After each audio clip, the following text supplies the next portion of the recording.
Good morning, children. So today we'll do the two remaining criteria for the congruence of triangles. The first one is the side SSS, which means side congruence rule. So the statement of this congruence rule is that now if three sides of one triangle are equal to the three sides of another triangle, then the two triangles are congruent. Now let us see that. Let us try to understand this statement. Now consider this example.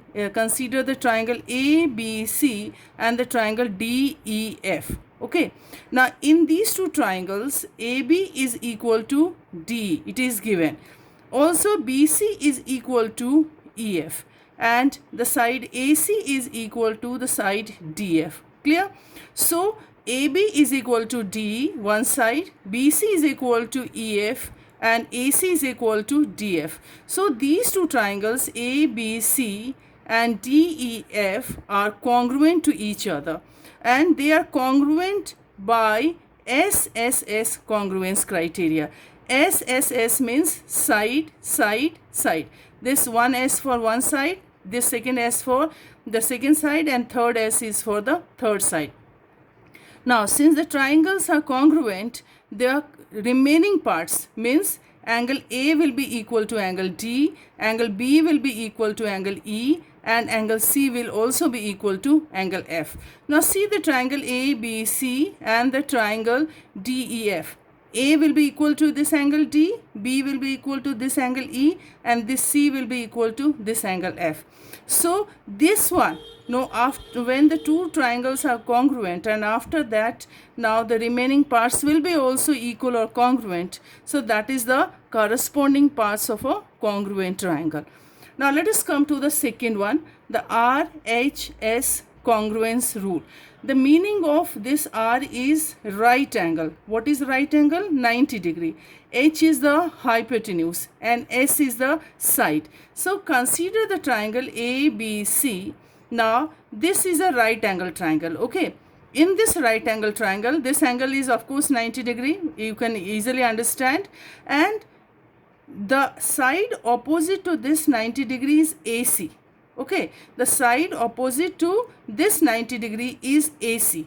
Alright, so this AC is known as the hypotenuse. Okay, and the remaining two sides AB and BC, they are the sides. Okay, so this one is perpendicular and this one is the base.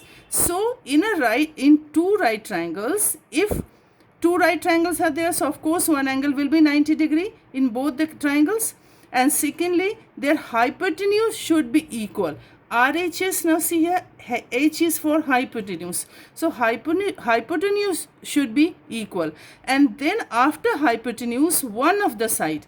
Here the side AB is equal to side D. It can be side AB is equal to side EF also. So one of the remaining side should be equal. So 190 degree, one hypotenuse and one side. 190 degree, one hypotenuse and one side. If now this kind of condition arise, then the two triangles will be congruent, and that will be known by RHS congruence criteria. So what is the statement of RHS congruence rule? If in two right triangles the hypotenuse, remember this hypotenuse is compulsory part. So hypotenuse and one side of one triangle are equal to the hypotenuse and one side of the other triangle, then the two triangles are congruent. So one is hypotenuse. Since the triangles are right triangles, so one angle will be 90 degree, and one of the remaining side, either this side or this side or this side or this side, one side should be equal.